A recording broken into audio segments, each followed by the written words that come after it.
Okay, next up is a little bit different indoor training setup, but it's one that features a really unique product that I'm a big fan of.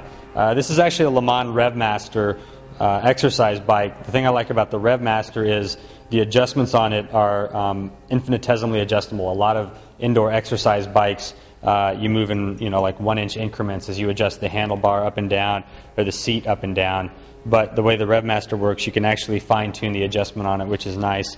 The other thing that I like about this one is that we have a product on it called PowerCranks, and you'll notice something strange about these cranks. I can rotate one of them and the other one doesn't go anywhere. There's a clutch mechanism in here, and the way it works is both crank arms are completely independent. So when you get on this thing and ride, you can push down with the right pedal, but it doesn't bring the left pedal up. So the way the pedals come up around the back of the pedal stroke is you lift them.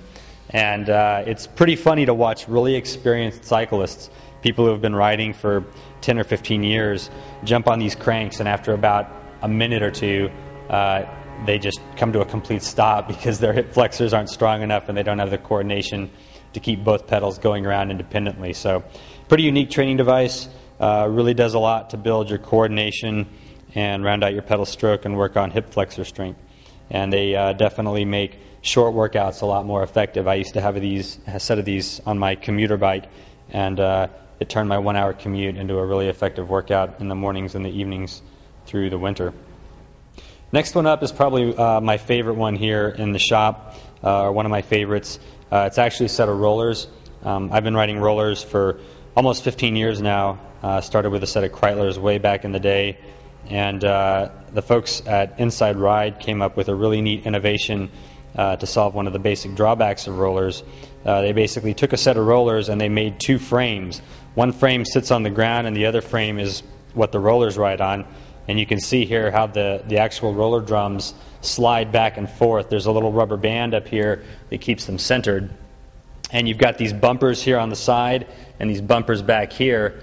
And basically, this thing allows you to really crank out the watts while you're on the rollers. It's got an adjustable magnetic resistance unit, so you can turn the resistance off or crank it all the way up, and at the high end put out up to about 1,000 watts on the rollers.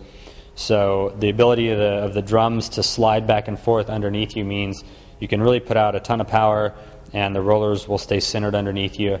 And it's probably the most realistic indoor riding setup I've used. You can stand up out of the saddle, you can rock the bike back and forth, you can sprint, and it's a really nice system that's pretty similar to riding on the road, or as similar as you're going to get indoors. Not a cheap setup. We sell these for $850 here at SVCC, but if you've got to log a lot of miles indoors over the winter, definitely one to consider.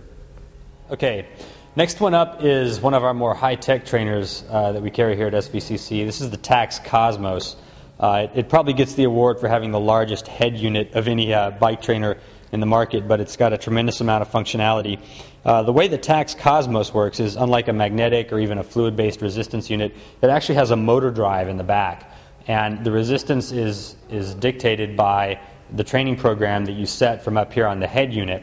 And you can adjust the training program to be based on power, so you can dial in a fixed number of watts, and the motor brake will adjust to always provide the right amount of resistance.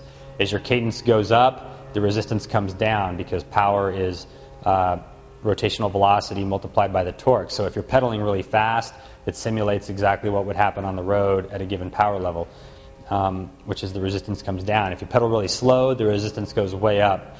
The cool thing is this comes with software that you can program your training program on your PC and just download it. So if you've got a specific interval set that you're doing, you can program that on the PC, download it, and this will take you through it lockstep. Takes a few more minutes to get this system set up. To put this on the bike, you put the head unit on the handlebar. It connects via basically a phone cable to the resistance unit in the back. It also uses a cadence sensor that goes on the chainstay with a magnet on the crank arm. So a little bit more setup time for this one on and off the bike, but if you're looking for really high quality, really focused workouts, the Tacx Cosmos is a great system. The other thing is it does have analyzer software, so after the workout you can download all your power, heart rate, cadence data and analyze it on the PC. So you can see not only what your training program was, but what you actually did, and you can record all that and catalog it over the course of the winter. So if you're one of those people who really likes to have specific goals and to help keep you motivated on the indoor trainer workouts, the Cosmos is a great one to use. And because it has a power meter built into it, of course, if you're training with power on the road, you can use a spare bike on this one. When I had a bike on this with my SRM power meter, I did notice a difference usually around 5 to 6%. So you do have to be a little bit mindful of that. But in terms of building a program that's pretty close and consistently measurable over the course of the winter, it's a great system for that.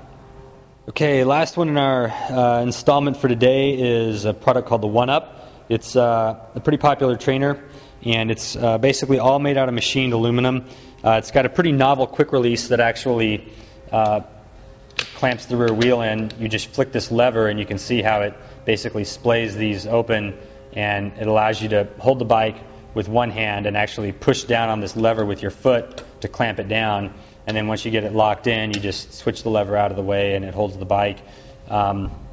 It's really designed to be used with the same bike over and over again because the adjustments on the nuts here for the skewer clamp are done with a wrench. So it's a little bit less configurable in terms of using different bikes in and out.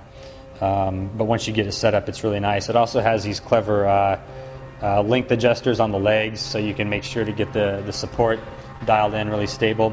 It actually uses a friction plate resistance system that to provide the resistance load, so it's not magnetic or a fluid system. It's kind of unique, but it's got a pretty heavy flywheel on it as well to simulate the momentum that you get out on the road.